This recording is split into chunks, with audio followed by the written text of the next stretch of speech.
3 rings for the elves, kings under the sky. 7 for the dwarf lords in their halls of stone.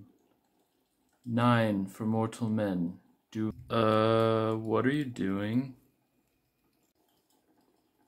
Oh, nothing. I was just, wait a minute. What are you doing in my private quarters? Oh, as requested, I brought you the head of the last guy that interrupted you. Oh, Alright, welcome to my channel. So, in my last video, I did unboxing of waves 1 through 3 of the Lord of the Rings Diamond Select figures, as well as constructing the Sauron Build-A-Figure. A few of you requested that I do a more in-depth review of Sauron, and so that's what this will be. Let's get started. So first, I wanted to just give a more detailed look at the armor, the figure itself really. And so, I'll start off with the head. Make sure that zooms in. Okay, perfect. So as you can see, it's really detailed. It has some nice textures as well. It's kind of got that steel plated texture, which looks really nice. The paint job itself also just kind of a nice dark gray metallic look, which really is perfect for what the movies showed us as well. Let's see, there's the back of the helmet. Looking really nice. Here's the back with the pauldrons. We've got the chest plate.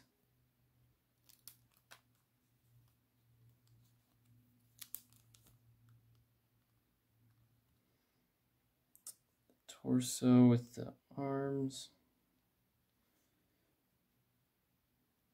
It's of course got the one ring painted nice. It is sculpted there too.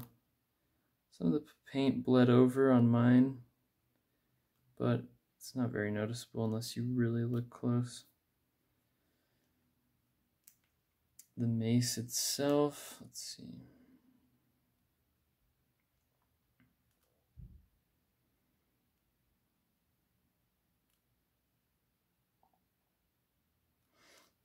And let's go down to the legs.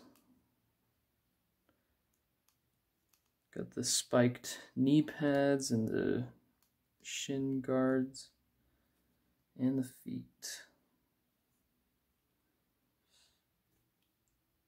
So for articulation, starting off with the head, it bends back about that far, so we can look up a little bit. Not too bad. And then it bends forward that much. The kind of mouthpiece or the chin part, it does kind of impede more movement, but for me that's definitely enough. I believe the head sculpt was patterned after a horse in some ways.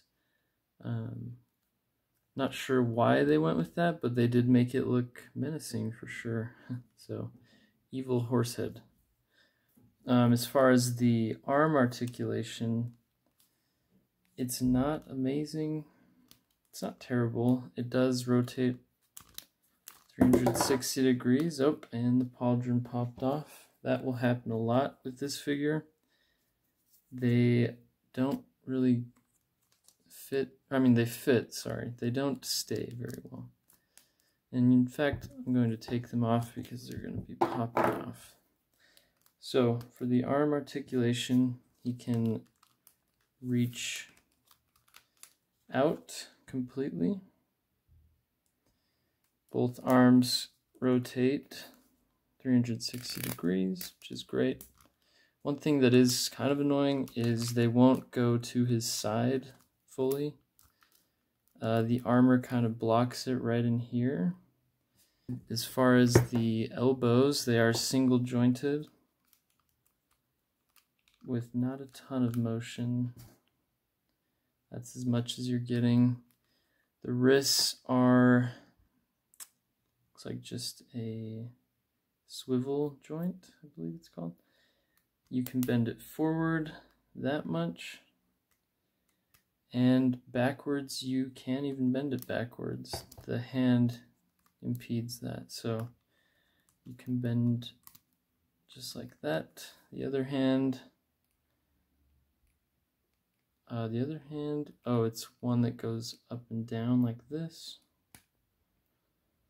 So for the mace holding hand, you can bend it to go up a little bit and down a little bit, and same range of motion for the elbow here. As far as the torso, it is a ball joint connecting them, and he does, okay, so he does go backwards a little bit, and he can go forward quite a bit, so that's nice. You can kind of move that around, get some interesting poses depending on how you lean him. But yeah, backwards not a ton. And then you can also rotate completely 360 if you want.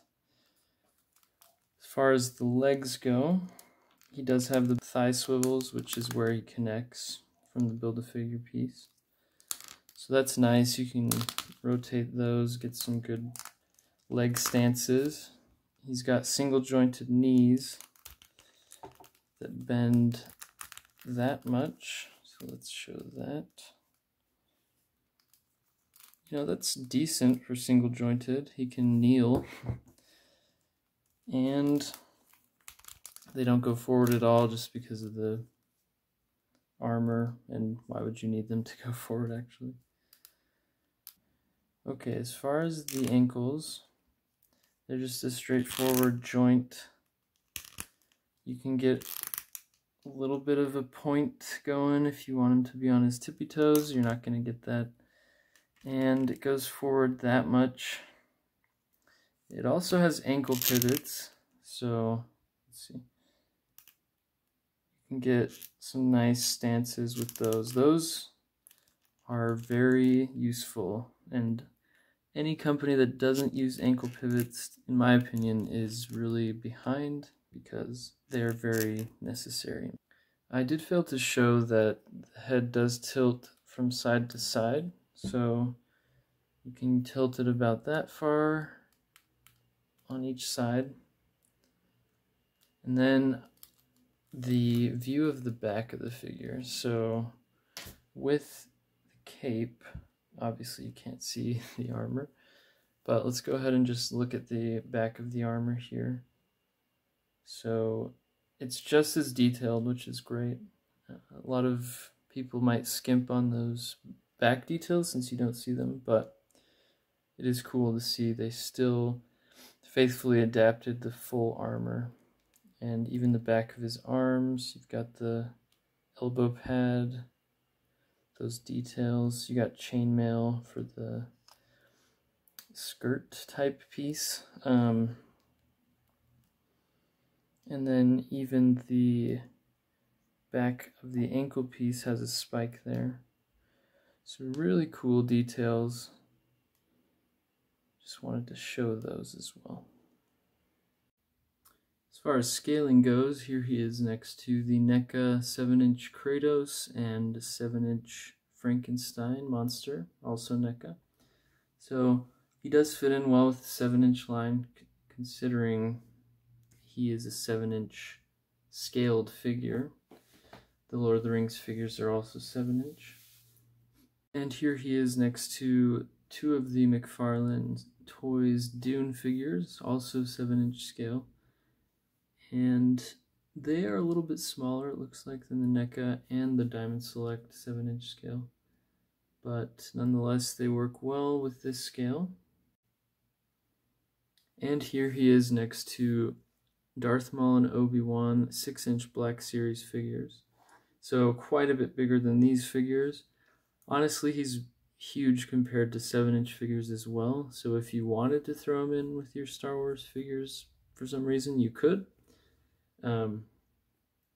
But yeah, he'll just be bigger than any figure you have in either of these scales. And that is my video for today. Thank you guys so much for watching. If you'd like to see a video of the other 6 figures in the Diamond Select line so far, go ahead and check out my last video. And if you feel so inclined, please like and subscribe. Helps me grow the channel more. And again, thank you so much, and I'll see you in the next video.